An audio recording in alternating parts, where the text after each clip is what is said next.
ওয়া গুল্লিকাত আবওয়াবুন নিরান। এই মাহে রমজানের প্রথম রাত দুনিয়াতে আসার সঙ্গে সঙ্গে আল্লাহ রব্বুল আলামিন জাহান্নামের সমস্ত দরজাগুলো বন্ধ করে দেন। সুবহানাল্লাহ, একটু দিল খুলে বলুন সুবহানাল্লাহ। এরপরে নবীজি বলেন ফালাম ইফতাহ মিনহা বাব, পুরা রমজান মাসের মধ্যে ওই জাহান্নামের দরজা আর খোলা হয় না। সুবহানাল্লাহ। এই মাহে রমজানের প্রথম রাত আসার সঙ্গে সঙ্গে আল্লাহ পাক জাহান্নামের সব দরজাগুলো বন্ধ করে দেন এবং পুরা রমজান মাসে জাহান্নামের দরজাগুলা বন্ধ হয়ে থাকে। বলেন সুবহানাল্লাহ। আলহামদুলিল্লাহ নাহমাদুহু ওয়া নাস্তাঈনুহু ওয়া নাস্তাগফিরুহু ওয়া নু'মিনু বিহি ওয়া নাতাওয়াক্কালু আলাইহি ওয়া নাউযু বিল্লাহি মিন শুরুরি আনফুসিনা ওয়া মিন সাইয়্যাতি আ'মালিনা। من يهده الله فلا مضل له ومن يضلله فلا هادي له ونشهد أن لا إله إلا الله وحده لا شريك له ونشهد أن سيدنا وحبيبنا ومولانا محمد صلى الله عليه وسلم أرسله بالحق بشيرا ونذيرا وداعيا إلى الله بإذنه وسراجا منيرا. أما بعد فأعوذ بالله من الشيطان الرجيم. بسم الله الرحمن الرحيم. يا أيها الذين آمنوا كتب عليكم الصيام كما كتب على الذين من قبلكم لعلكم تتقون. إن الله وملائكته يصلون على النبي يا أيها الذين آمنوا صلوا عليه وسلموا تسليما. اللهم صل على مولانا محمد وعلى علي سيدنا مولانا محمد. اللهم سيدنا مولانا محمد وعلى علي سيدنا حبيبنا. رمضان رمضان رمضان আবার এলো রমাদান। রমাদান রমাদান রমাদান আবার এলো রমাদান। এলো তাকওয়া শিক্ষার মাস, এলো আত্মশুদ্ধির মাস, এলো রহম করমের মাস, এলো সিয়াম সাধনার মাস, এ মাসেই রহমান দিয়েছেন কুরআন, এ মাসেই রহমান দিয়েছেন কুরআন, রহমত অফুরান, রহমত অফুরান। রমাদান রমাদান রমাদান, আবার এলো রমাদান, সবাই রমাদান রমাদান রমাদান, আবার এলো রমাদান। এলো রহমত নাজাতির মাস,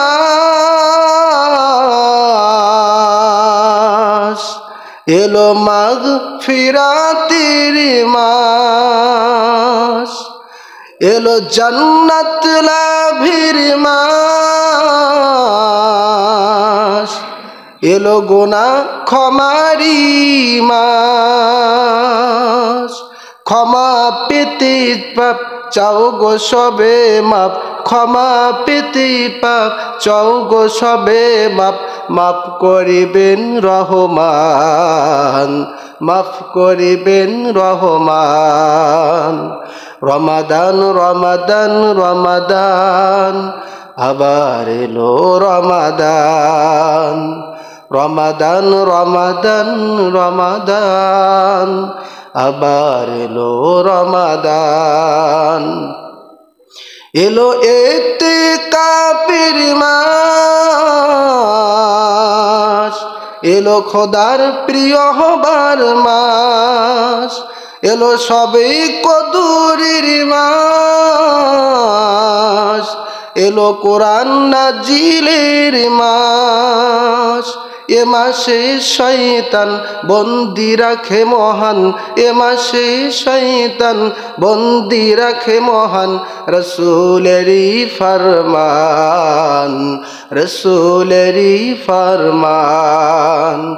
রমাদান রমাদান রমাদান, আবার এলো রমাদান, রমাদান রমাদান রমাদান, আবার এলো রমাদান। বলেন আলহামদুলিল্লাহ। মহান আল্লাহ পাক আমাদেরকে পবিত্র মাহে শাবান মাসের শেষ জুমায় এবং পবিত্র মাহে রমজানকে সামনে রেখে আজকের পবিত্র জুমার নামাজ আদায়ের জন্য আল্লাহর ঘর মসজিদে সকলের আগে ভাগে যে আল্লাহ পাক আমাদের সকলকে আসার তৌফিক দান করেছেন, খুশি হয়ে সকলেই বলি আলহামদুলিল্লাহ। হলো না? আবারও বলি আলহামদুলিল্লাহ। লক্ষ কোটি দরুদ ও সালাম প্রেরণ করছি আমাদের সেই প্রাণপ্রিয় আখিরি নবীজির শানে, যে নবী যে রাসূল সৃষ্টি না হলে আল্লাহ পাক কিছুই সৃষ্টি করতেন না। সেই মহান নবীর প্রতি আবারও প্রাণ ভরা দরুদ ও সালাম বলছি সাল্লাল্লাহু আলাইহি ওয়াসাল্লাম। হাজরিন, আজ পবিত্র মাহে শাবান মাসের শেষ জুমা, কিন্তু আজকের আলোচনার আলোচ্য বিষয় পবিত্র মাহে রমজান মাসের ফজিলাত এবং ইফতারের ফজিলাত সম্পর্কে। মহান আল্লাহ পাক এই গুরুত্বপূর্ণ বিষয়ে আমাদের সকলের জানার বোঝার এবং বাস্তব জীবনে তা আমল করার তৌফিক দান করুন। বলেন আল্লাহুম্মা আমিন। আমরা জানি ক্যালেন্ডার অনুযায়ী আগামী পবিত্র মাহে রমজানুল মুবারক মাস শুরু হতে যাচ্ছে সোমবার দিন দিবাগত রাত্রে, এবং চাঁদ যদি একদিন পরে ওঠে তাহলে মঙ্গলবার দিন গত রাত্রে। বলেন আলহামদুলিল্লাহ। যেহেতু আমরা আগামী জুম্মার আগেই আমরা মাহে রমজানকে পাচ্ছি, সেহেতু সেই মাসের ফজিলাত সম্পর্কে আগে থেকে আমাদের সকলের জানার দরকার, ঠিক কিনা বলুন? সেই জন্য আজকের পবিত্র খুতবার বিষয় মাহে রমজান মাস ও ইফতারির ফজিলাত সম্পর্কে। মহান আল্লাহ পাক আমাদের সকলকে জানার বোঝার বাস্তব জীবনে আমল করার তৌফিক দান করেন। বলেন আল্লাহুম্মা আমিন। হাজরিন, আমাদের সামনে যে মাহে রমজানুল মুবারক মাস আসতেছে, এই মাস হচ্ছে অত্যন্ত সম্মান, মর্যাদা এবং ইজ্জত কদরের মাস। বলেন সুবহানাল্লাহ। এ মাসের ফজিলাত, এ মাসের হাকিকত, এ মাসের বরকতের রহমতের বর্ণনা করতে যেয়ে মনীষীগণ জ্ঞানীরা লেখেন, যেমন একটি ছোট্ট পাত্রে মহাসমুদ্রের সবখানি পানি রাখা যেমন অকল্পনীয় অসম্ভব, ঠিক তেমনিভাবে মাহে রমজানুল মুবারকের ফজিলাত বর্ণনা করাটাও আমাদের জন্য তেমন অসম্ভব। বলেন সুবহানাল্লাহ। জ্ঞানীদের কথাগুলো ছোট হয়, কিন্তু তার ব্যাপকতা, তার অর্থ অনেক বড় হয়ে যায়, ঠিক কিনা বলুন? একটা ছোট্ট পাত্রে মহাসমুদ্রের পানি তো দূরের কথা, একটা পুকুরের পানি কি রাখা সম্ভব হবে? জোরে বলেন, একটু কথা বলেন, হবে? হবে না। তো কিভাবে, কোন কারণে বললেন জ্ঞানীরা, মনীষীরা, মুহাদ্দিস নিকরম, মুফাসসিরগণ, মুফতিগণ, তারা এজন্য বলেছেন, যেমনিভাবে একটি ছোট্ট পাত্রে মহাসমুদ্রের সবখানি পানিগুলো রাখা যেমন অকল্পনীয় এবং অসম্ভব, ঠিক তেমনিভাবে মাহে রমজানে ইজ্জত, কদর, মর্যাদা এত বেশি, যেটা বর্ণনা করা, ফজিলাতের আলোচনা করাটা আমাদের জন্য তেমন অসম্ভব। সুবহানাল্লাহ। তাহলে বুঝে নেন যে মাহে রমজানের কদর কত বেশি। বলেন সুবহানাল্লাহ। আমার ভাইরা, এই মাহে রমজানের দাম এত কেন বাড়লো, এত কেন মর্যাদা বেড়ে গেল? কারণ আছে না নাই? আমার দিকে লক্ষ্য করেন, কারণ আছে না নাই? রয়েছে। তার একমাত্র একটি কারণ হলো যে এ মাসে আল্লাহ পাক কোরআন নাজিল করেছেন। সুবহানাল্লাহ। কোরআনের কারণে, ইজ্জতে খাতিরে আল্লাহ পাক মাহে রমজানের মর্যাদাও বাড়িয়েছেন। সুবহানাল্লাহ। এজন্য এই মাহে রমজানের প্রত্যেকটি মুহূর্তে, প্রত্যেকটি দিনের, প্রত্যেকটি রাতের মর্যাদা আল্লাহ তাআলার কাছে অনেক অনেক গুণ বেশি। বলেন সুবহানাল্লাহ। এই মাহে রমজানের প্রথম রাতের মর্যাদা কত বেশি! আসতেছে না আমাদের সামনে? আগামী সোমবার দিবগত রাত্রে অথবা আগামী মঙ্গলবার দিবগত রাত্রে যে রাতটি আমাদের মাঝে আগমন করতেছে, আসতেছে, সেই এক রাতের মর্যাদা কত বেশি! ইমাম তিরমিজি রহমাতুল্লাহ আলাই, তিনি তার তিরমিজি শরীফের মধ্যে হাদিস নোট করেছেন, লিখেছেন, তিনি বলেন, ইজা কানা আউয়ালু লাইলাতিন মির রমাদান সুফিদাতি শায়াতিন ওয়া মারাদাতুল জিন। বলেন সুবহানাল্লাহ। প্রিয় বাবাজিরা আমার, প্রিয় ভাইরা আমার, ইমাম তিরমিজি রহমাতুল্লাহ আলাই তিনি হাদিস নোট করেছেন, হাদিস বর্ণনা করেছেন, হাদিস লিখেছেন। তিনি বলেন, আল্লাহর হাবিবের প্রিয় সাহাবী হযরতে আবু হুরায়রা রাদিয়াল্লাহু তাআলা আনহু তিনি হাদিস বর্ণনা করেন, স্বয়ং আপনারা আমার প্রাণ প্রিয় আখিরি নবীজি বর্ণনা করেছেন, বলে দিয়েছেন, ইজা কানা আউয়ালু লাইলাতিন মির রমাদান সুফিদাতি শায়াতিন ওয়া মারাদাতুল জিন। সুবহানাল্লাহ। আল্লাহর হাবিব বলেন, যখন মাহে রমজানের প্রথম রাত আমাদের মাঝে আগমন করে, আমাদের মাঝে যখন চলে আসে, তখন সঙ্গে সঙ্গে আল্লাহ রব্বুল আলামিন শয়তান এবং অবাধ্য জিনদেরকে শৃঙ্খলে আবদ্ধ করে দেন। সুবহানাল্লাহ। শৃঙ্খলে, শিকল দিয়ে শয়তান এবং অবাধ্য জিনদেরকে বেঁধে ফেলা হয়। বলেন সুবহানাল্লাহ। এরপরে নবীজি বলেন, ওয়া গুল্লিকাত আবওয়াবুন নিরান। এই মাহে রমজানের প্রথম রাত দুনিয়াতে আসার সঙ্গে সঙ্গে আল্লাহ রব্বুল আলামিন জাহান্নামের সমস্ত দরজাগুলো বন্ধ করে দেন। সুবহানাল্লাহ। একটু দিল খুলে বলুন সুবহানাল্লাহ। এরপর নবীজি বলেন, ফালাম ইফতাহ মিনহা বাব। পুরা রমজান মাসের মধ্যে ওই জাহান্নামের দরজা আর খোলা হয় না। সুবহানাল্লাহ। এই মাহে রমজানের প্রথম রাত আসার সঙ্গে সঙ্গে আল্লাহ পাক জাহান্নামের সব দরজাগুলো বন্ধ করে দেন এবং পুরা রমজান মাসে জাহান্নামের দরজাগুলা বন্ধ হয়ে থাকে। বলেন সুবহানাল্লাহ। এরপর নবীজি বলেন, ওয়া ফুতিহাত আবওয়াবুল জান্নাহ, ওই মাহে রমজানের প্রথম রাত আগমন করার সঙ্গে সঙ্গে আল্লাহ রাব্বুল আলামিন জান্নাতের সমস্ত দরজাগুলো খুলে দেন। সুবহানাল্লাহ।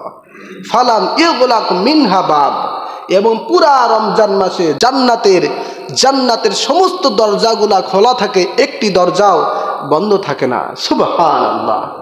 তাহলে আলোচনা এতটুকু বুঝতে একটু বলুন, মাহে রমজানের রাত আসার সঙ্গে সঙ্গে জাহান্নামের দরজা খোলা না বন্ধ? জোরে বলেন। খোলা থাকে না বন্ধ থাকে? বন্ধ থাকে। আর মাহে রমজানের রাত আসার সঙ্গে সঙ্গে জান্নাতের সব দরজা বন্ধ না খোলা?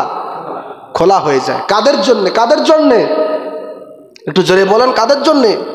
আমাদের জন্য, রোজাদারদের জন্য। যারা রোজা রাখবে, যারা মাহে রমজানের সম্মান করবে, ইজ্জত করবে, মর্যাদা দিবে, তাদের জন্য আল্লাহর জাহান্নামের দরজা বন্ধ, জান্নাতের দরজা খোলা। সুবহানাল্লাহ। প্রিয় বাবাজিরা আমার, এরপরে নবীজি বলেন, ওয়া ইউনাদি মুনাদি ইয়া বাগিয়াল খায়রি আকবিল ওয়া ইয়া বাগিয়াল শাররি আকসির। এই মাহে রমজানের প্রথম রাত আসার সঙ্গে সঙ্গে একজন আহ্বানকারী আহ্বান করতে থাকেন, একজন ঘোষণাকারী ঘোষণা দিতে থাকেন, কে আছে দুনিয়ার মধ্যে নেক আমল অন্বেষণকারী, কে আছে দুনিয়ার মধ্যে ভালো কাজ আদায়কারী, তুমি আরো বেশি বেশি ভালো কাজ আদায় করো।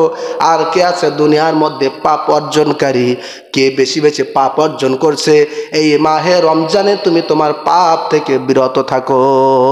সুবহানাল্লাহ। আল্লাহর ফেরেশতারা বলতে থাকেন মাহে রমজানের প্রথম রাত আসার সঙ্গে সঙ্গে, হে দুনিয়ার মানুষ, তোমাদের মধ্যে কে আছে ভালো কাজকারী, কে আছে ভালো কাজ অর্জনকারী, তুমি তোমার ভালো কাজ নেকির কাজ আরো বেশি লম্বা করো। আর কে আছে অন্যায় অর্জনকারী, গুনাহ অর্জনকারী, তুমি আল্লাহর রাস্তায় এই মাহে রমজানে গুনাহ থেকে বিরত থাকো। সুবহানাল্লাহ। প্রিয় বাবাজিরা আমার, ওই আহ্বানকারী বলতে থাকেন, ওয়ালিল্লাহি উতাকাউ মিনান নার। তার কারণ এই মাহে রমজানে আল্লাহ রাব্বুল আলামিন অসংখ্য অগণিত মানুষদেরকে জাহান্নামের আগুন থেকে বাঁচিয়ে দেন। সুবহানাল্লাহ। একটু জোরে বলুন সুবহানাল্লাহ। তাহলে মাহে রমজান হচ্ছে ক্ষমার মাস, ঠিক কিনা বলুন? মাহে রমজান হলো আল্লাহর জাহান্নামের আগুন থেকে বাঁচার মাস, ঠিক কিনা বলেন? সম্মানিত হাজিরিন, এটা হচ্ছে শুধুমাত্র মাহে রমজানুল মোবারকের প্রথম রাতের ফজিলাত। এবার শুনুন মাহে রমজানের প্রথম দিনের ফজিলাত কেমন। আল্লাহর হাবিব জনাবে রাসূল করিম সাল্লাল্লাহু আলাইহি সাল্লাম বলেছেন, ইন্নাল জান্নাতা তুযাকরাফু লিরমাদান। যখন মাহে রমজান চলে আসে, ওই মাহে রমজানের সম্মানে, ইজ্জত, কদর, মর্যাদায় আল্লাহ রাব্বুল আলামিন পুরা একটি বছরের জন্য জান্নাতটাকে সুসজ্জিত করে ফেলেন। সুবহানাল্লাহ। ঘর সাজিয়ে ফেলেন, জান্নাত সাজিয়ে ফেলেন। বলেন সুবহানাল্লাহ। আমাদের বাড়িতে বিবাহ হলে একটি ঘর সাজানো হয়, ঠিক কিনা বলুন? জোরে বলেন। একটি ঘর সাজানো হয়, ওই ঘর কিন্তু সবার জন্য নয়, ঠিক না বলেন? শুধুমাত্র বর এবং বউর জন্যে, স্বামী এবং স্ত্রীর জন্যে ওই একটি ফুলের ঘর সাজানো হয়। ঠিক অনুরূপভাবে এই মাহে রমজানের খাতিরে সম্মান মর্যাদা আল্লাহ পাক জান্নাতটাকে পুরা একটি বছরের জন্য সাজিয়ে ফেলেন। সবার জন্য না, বরং যারা রোজা থাকে, যারা তারাবিহের নামাজ আদায় করে, যারা মাহে রমজানের সম্মান, ইজ্জত, কদর, মর্যাদা বজায় রাখে, তাদের জন্য আল্লাহ পাক পুরা একটি বছরের জন্য জান্নাতটাকে সুসজ্জিত করেন। বলেন সুবহানাল্লাহ। প্রিয় বাবাজিরা আমার, আল্লাহর হাবিব বলেন, ফাইজা কানা আউয়ালু ইয়াউমিন মিন রমাদান। যখন মাহে রমজান শরীফের প্রথম দিন উপস্থিত হয়, ওই প্রথম দিন আসার সঙ্গে সঙ্গে আল্লাহর বেহেশতের বৃক্ষরাজির পাতা থেকে এমন একটি হাওয়া, এমন একটি বাতাস আল্লাহ পাকের আরশে আজিমের নিচ দিয়ে বেহেশতি হুরদের গায়ে প্রবাহিত হতে থাকে। সুবহানাল্লাহ। যখন মাহে রমজানের প্রথম দিন আসে, সঙ্গে সঙ্গে বেহেশতের বৃক্ষরাজির পাতা থেকে এক প্রকার হাওয়া, এক প্রকার জান্নাতি বাতাস আল্লাহ পাকের আরশে আজিমের নিচ দিয়ে হয়ে আল্লাহ পাকের বেহেশতি হুরদের গায়ে লাগে। বলেন সুবহানাল্লাহ।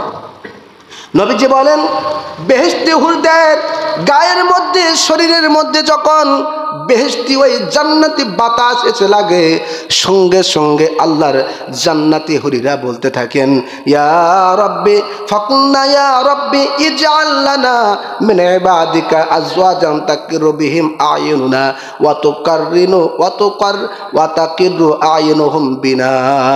সুবহানাল্লাহ।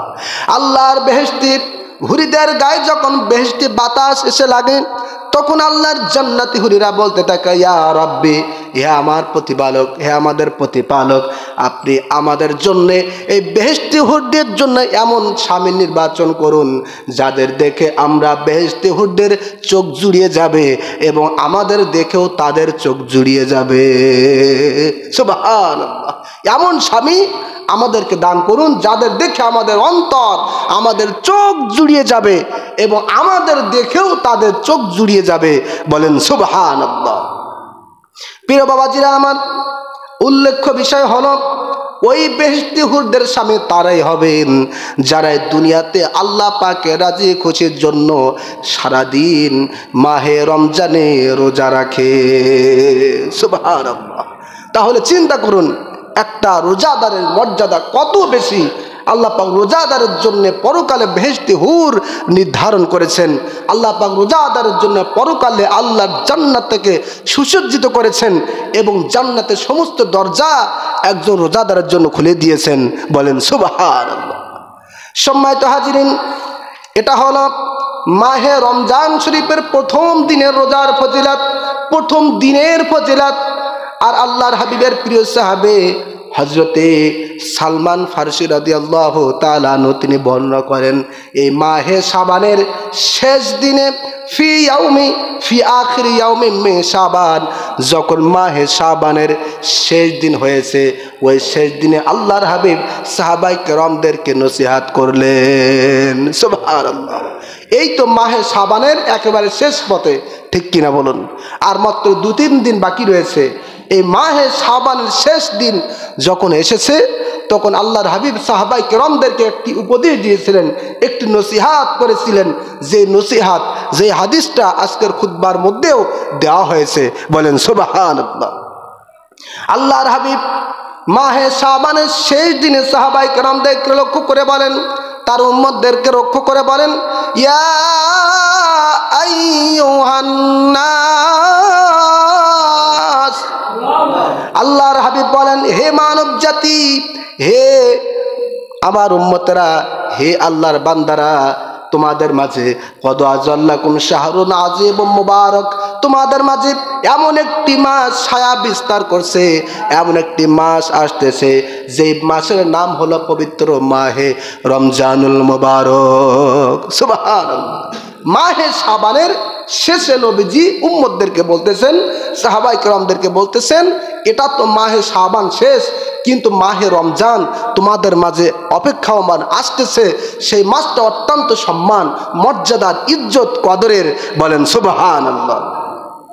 নবীজি বলেন, শাহরুন ফিহি লাইলাতুন খায়রুম মিন আলফি শাহর, এই মাহে রমজানুল মুবারকের মধ্যে এমন একটি রাত রয়েছে, এমন একটি রজনী রয়েছে, যে একটি রজনীর দাম 1000 মাসের চেয়ে উত্তম। সুবহানাল্লাহ। সেই রজনীটির নাম কি? কথা বলেন, সেই রজনীটির নাম কি?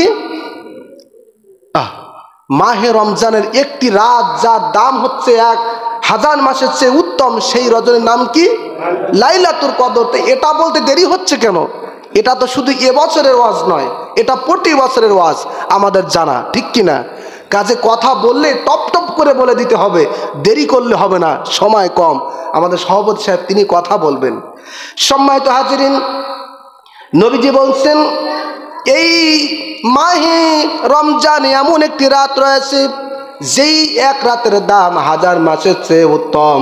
জবান খুলে বলুন, সেই রাতটির নাম কি? লাইলাতুল কদরের রাত। নবীজি বলেন, জাআলাল্লাহু সিয়ামাহু ফারিদাতান ওয়া কিয়ামা লাইলিহি তাতাওয়ান, এই মাহে রমজানে আল্লাহ রাব্বুল আলামিন মানুষের জন্য রোজা রাখাটাকে ফরজ করেছেন, সুবহানাল্লাহ। এবং রাত্রে জেগে জেগে তারাবিহের নামাজ আদায় করাকে আল্লাহ পাক সুন্নাত ঘোষণা করেছেন, বলেন সুবহানাল্লাহ। শুধু তাই নয়, মাহে রমজানের ইজ্জত, মাহে রমজানের কদর মর্যাদা কত বেশি। নবীজি বলেন, এই মাহে রমজানে কোনো ব্যক্তি যদি একটি নফল ইবাদত বন্দেগি করে, আল্লাহ রাব্বুল আলামিন তার আমলনামায় অন্য মাসের একটি ফরজ ইবাদতের সওয়াব দান করবেন, সুবহানাল্লাহ। একটু চিন্তা করেন, অন্য মাসে একটি একক তো ফরজ নামাজের যে দাম, এই মাহে রমজানের একটি নফল ইবাদতের সেই দাম, সুবহানাল্লাহ। তারপরে নবীজি বলেন, মাহে রমজানের এত মর্যাদা, এত ইজ্জত, এত কদর, এই মাহে রমজানে কেউ যদি একটি ফরজ আদায় করে, আল্লাহ রাব্বুল আলামিন তার আমলনামায় 70টি ফরজ ইবাদতের মর্যাদা দান করবেন, সুবহানাল্লাহ। মাহে রমজানের অফুরন্ত সওয়াব, অফুরন্ত রহমত, অফুরন্ত বরকত, যার কোনো শেষ নাই, বলেন সুবহানাল্লাহ। দয়ার নবীজি, মায়ার নবীজি বলেন, এই মাহে রমজান হচ্ছে সবরের মাস, ধৈর্যের মাস। ওয়াহুয়া শাহরুস সবর ওয়াস সবরু সাওয়াবুহুল জান্নাহ। এই মাহে রমজান হচ্ছে ধৈর্যের মাস, আর যে ব্যক্তি মাহে রমজানে ধৈর্য ধারণ করবে, আল্লাহ পাক তাকে জান্নাত নামক মহান নিয়ামত দান করবেন, সুবহানাল্লাহ। রমজানে রোজা থাকলে মেজাজটা একটু খ্যাটখিটে হয়ে যায়, ঠিক কিনা বলেন? পেটে ক্ষুধা, রোদের তাপ, মানুষ ভালো কথা বললেও খারাপ লাগে, ঠিক না বলেন? ওই সময় কিন্তু শেষ বেলায় এসে গন্ডগোল, ফাসাদ, মারামারি একটু বেশি হয়, ঠিক কিনা? নবীজি বলছেন, মাহে রমজান হচ্ছে সবরের মাস, ধৈর্যের মাস। সুতরাং যে ব্যক্তি রোজা রেখে কষ্টের মধ্যে দিয়েও ধৈর্য ধারণ করবে, আল্লাহ পাক তাকে জান্নাত দান করবেন, সুবহানাল্লাহ। শুধু তাই না, নবীজি বলেন, ওয়া শাহরু ইফজাদু ফীহি রিজকুল মুমিন।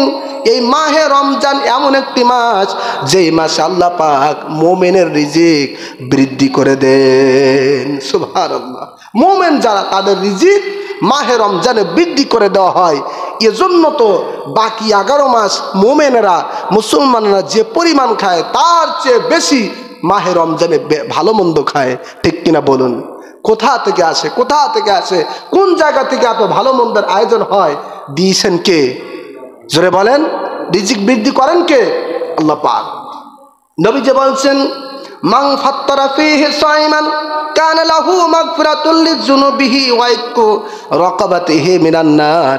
যে ব্যক্তি মাহে রমজানে কোন রোজাদারকে ইফতারি করাবে, আল্লাহ রাব্বুল আলামিন তাকে 3টি পুরস্কার দান করবেন, সুবহানাল্লাহ। কয়টি পুরস্কার? জোরে বলেন, 3টি পুরস্কারের প্রথম নাম্বার হলো, আল্লাহর হাবিব বলেন, কানা লাহু মাগফিরাতুল লিযুনুবিহি। কোন রোজাদারকে রমজানে ইফতারি করালে আল্লাহ পাক ওই ইফতারি যে ব্যক্তি করালো, তার জীবনের সমস্ত সগীরা গুনাহগুলো আল্লাহ পাক মাফ করে দিবেন, সুবহানাল্লাহ। কত মর্যাদা! শুধু তাই নয়, নবীজি বলেন, ওয়া ইতকু রাকাবাতিহি মিনান নার। যেই ব্যক্তি মাহে রমজানে কোন রোজাদারকে ইফতারি করাবে, আল্লাহ রাব্বুল আলামিন তাকে জাহান্নামের আগুন থেকে মুক্তি দান করবেন, সুবহানাল্লাহ। আর 3য় নাম্বার পুরস্কার হলো, যেই ব্যক্তি মাহে রমজানে কোন রোজাদারকে ইফতারি করাবে, আল্লাহ পাক ওই ব্যক্তির রোজা সমপরিমাণ সওয়াব তার আমলনামায় দান করে দিবেন, সুবহানাল্লাহ। কয়টি পুরস্কার? রোজাদারকে ইফতারি করালে কয়টি পুরস্কার? 3টি পুরস্কার। সাহাবায়ে কেরাম বললেন, কুলনা ইয়া রাসূলুল্লাহ সাল্লাল্লাহু আলাইহি ওয়াসাল্লাম, লাইসা কুল্লুনা নাজিদু মা নুফাত্তিরু বিহি সাইম। ইয়া আল্লাহর রাসূল, ইয়া রাসূলুল্লাহ, ইয়া হাবিবাল্লাহ, মাহে রমজানে রোজাদারদেরকে ইফতারি করানোর সামর্থ্য তো আমাদের সকল সাহাবায়ে কেরামদের নাই, সুবহানাল্লাহ। নবীজি, আপনি তো মানুষদেরকে ইফতারি করানোর ফজিলত সম্পর্কে এত সুন্দর করে বললেন, তবে আমরা তো সাহাবায়ে কেরাম, আমরা তো সব রোজাদারদেরকে ইফতারি করাবো, সেই সামর্থ্য তো আমাদের সকলের নাই, সুবহানাল্লাহ। বলুন, একটু দেখেন আমাদের জন্য সাহাবায়ে কেরাম কত সহজ করে দিয়েছেন, আমাদের জন্য সাহাবায়ে কেরাম ইফতারির ব্যাপারে কত সহজ করেছেন। আমরাও যারা ইফতারি মানুষদেরকে করাই, আমাদের সকলের কি একই সামর্থ্য? জোরে বলেন, কারো একটু ভালো কারো একটু কম, এভাবে সমাজের মধ্যে বিভিন্ন শ্রেণীর মানুষ আছে না নাই? সাহাবায়ে কেরাম বললেন, ইয়া রাসূলুল্লাহ, ইফতারি এত ফজিলত, এত মর্যাদা, সুতরাং আমরা যে মানুষদেরকে ইফতারি করাবো সেই সামর্থ্য তো আমাদের সকলের নাই। আল্লাহর হাবিব বললেন, সাহাবায়ে কেরাম শোনো, ইয়াতিল্লাহু হাদাস সাওয়াব মান ফাত্তারা সাইমান আলা মাযাকাতি লাবানিন আও তামারিন আও শারবাতিন মিম্মা। চিন্তার কারণ নাই, টেনশনের কারণ নাই, বেশি বেশি ইফতারি দিতে হবে ব্যাপারটা এমন নয়, বরং ওই ইফতারি করালে ওই ব্যক্তি একই সওয়াব পাবে যেই ব্যক্তি কোনো মানুষকে সামান্য পরিমাণ দুধ, একটি মাত্র খেজুর এবং এক পেয়ালা পানি দিয়া মানুষদেরকে ইফতারি করাবে, সেই ব্যক্তিও এই তিনটি পুরস্কার পেয়ে যাবে। সুবহানাল্লাহ। তাহলে ইফতারি আমাদের জন্য সহজ হয়ে গেল, ঠিক কিনা বলুন? নবীজি বলছেন, সামান্য পরিমাণ দুধ, একটি খেজুর অথবা এক পেয়ালা পানি দিয়েও কোনো ব্যক্তিকে যদি ইফতারি করায়, তাহলে আল্লাহ পাক তাকেও সওয়াব থেকে বঞ্চিত করবেন না, বরং এই সমপরিমাণ সওয়াব আল্লাহ পাক তাকে দান করবেন। সুবহানাল্লাহ। আর আমরা চিন্তা করি, ইফতারির সময় আসলে আমাদের ধারণাই হয়ে যায় এবছর দ্রব্যমূল্যের ঊর্ধ্বগতি, প্রচুর দাম, ছোটোখাটো একটা ইফতারি দিতে হলেও ৫-৭ হাজার টাকা লাগবে। কাজে আমার তো এবছর হাত খারাপ, আমি এবছর আর ইফতারিতে শরীক থাকবো না। নাউজুবিল্লাহ বলুন। কে বলেছে আপনার অত পরিমাণ ইফতারি দিতে? বলেন, আপনার একেবারে প্লেট ফুল করে এমনভাবে আমরা প্লেটের মধ্যে ইফতারি সাজাই যে প্লেটের মধ্যে ইফতারি দিলে ইফতারি পড়ে যায়, অর্থাৎ প্লেট পর্যন্ত ইফতারি ধারণ করার ক্ষমতা রাখে না, এত বেশি হয়ে যায়। কে বলেছে আপনার কষ্ট করে আপনার অত বেশি ইফতারি দিতে? হ্যাঁ, যাদের সামর্থ্য রয়েছে তারা প্লেট কেন 2টা প্লেট জোড়া করে একসাথে দিবে, রোজাদারদেরকে মন ভরে খাওয়াবে, অসুবিধা নাই। তবে যাদের সামর্থ্য কম, আপনি অত বেশি দিতে যাবেন কেন? নবীজি তো আপনার অত বেশি দিতে বলেন নাই, নবীজি নির্ধারণ করেছেন কারো যদি অসুবিধা হয়, সামর্থ্য কম থাকে, সামান্য দুধ, একটি মাত্র খেজুর অথবা এক পেয়ালা পানি দিলেও ইফতারির সওয়াব মর্যাদা সে পেয়ে যাবে। সুবহানাল্লাহ। সুতরাং ইফতারি দিতে হলে অনেক টাকা লাগবে, এই ধারণা আমাদের মাঝে থাকলে হবে? জোরে বলেন। একেবারে যে নিম্ন শ্রেণী, যে কোনো বছর ইফতারি দেয় না, তার সম্পর্কে বলছি শুনুন। যে একেবারে নিম্ন শ্রেণী, একেবারে কম আয়ের মানুষ, খেটে খায়, ভ্যান চালায়, রিক্সা চালায়, এমন মানুষ আছে না নাই? আপনিও কিন্তু ইফতারির মধ্যে শরীক থাকতে পারেন। কিভাবে থাকবেন? একজন মানুষ আপনার পাশের বাড়ি বা আপনার ভাই ইফতারি দিচ্ছেন, আপনি বেশি না, আপনি 50 টাকা 100 টাকা তাকে দিবেন। আপনার উদ্দেশ্য থাকবে যে আমার এই কম টাকায় আমি মানুষদেরকে ইফতারির করাবো। আল্লাহ পাক কবুল করবেন কিনা বলেন? আচ্ছা বলেন তো, যদি 50 টাকা আপনি কোনো ভাইয়ের কাছে ইফতারের জন্য দেন, তাহলে ওই 50 টাকায় এখন কয় লিটার পানি হয়? 50 পয়সা যদি 1 লিটার হয়, তাহলে 100 লিটার হয়ে যাবে না? তো নবীজি বলছেন, এক পেয়ালা পানি, ভালো করে বুঝবেন, এক পেয়ালা পানি দিয়ে মানুষদেরকে ইফতার করালেও ইফতারের সওয়াব পাবে। আর আপনি সামান্য 100 টাকা কোনো ভাইয়ের সাথে আপনি থেকে ইফতারিতে শরীক থাকলে আল্লাহ পাক কি আপনার সেই মর্যাদা দান করবেন না? অবশ্যই করবেন। সুতরাং আমার বাইতুল আমান জামে মসজিদের সকল মুসল্লিদের উদ্দেশ্য করে বলছি, আপনার আয় যেমনই হোক, আপনি ইফতারের ফজিলাত, ইফতারের বরকত হাসিল করার জন্য সামান্য 50 টাকা এবং 100 টাকা দিয়ে হলেও আপনার পাশের ভাইয়ের সাথে আপনি ইফতারিতে শরীক থাকবেন। একজন ভাইও ইফতারি থেকে মাহরুম হবেন না। পারবেন তো ইনশাল্লাহ? পারবেন না ইনশাল্লাহ? আর যে যত বেশি দিতে পারেন সেটা তো ভিন্ন বিষয়, তবে কেউ আমরা এবছর ইফতারি থেকে মাহরুম হব না ইনশাল্লাহ। আমিও হব না। আমি যতটুকু পারি, আপনি যতটুকু পারেন, যারা ইফতারি করাবেন তাদের সাথে আমরা শরীক থাকব। তাহলে আল্লাহ পাক আমাদের ইফতারের মর্যাদা দান করবেন। বলেন আল্লাহুম্মা আমিন। সম্মানিত হাজিরিন, যেহেতু মাহে রমজান মাস সামনে এবং আগামী সোমবার অথবা আগামী মঙ্গলবার তারাবি হতে পারে, সুতরাং সেই জন্যে আমরা আগে থেকে ইফতারি সম্পর্কে এবং আগে থেকে আমরা মাহে রমজানের ফজিলত সম্পর্কে কিছু আলোচনা শুনলাম। আল্লাহ পাক যেন আমাদের সকলকে জানার, বোঝার এবং বাস্তব জীবনে তা আমল করার তৌফিক দান করেন। বলেন আল্লাহুম্মা আমিন। আমিন। ওয়া আখিরু দাওয়ানা আনিল হামদুলিল্লাহি রাব্বিল আলামিন।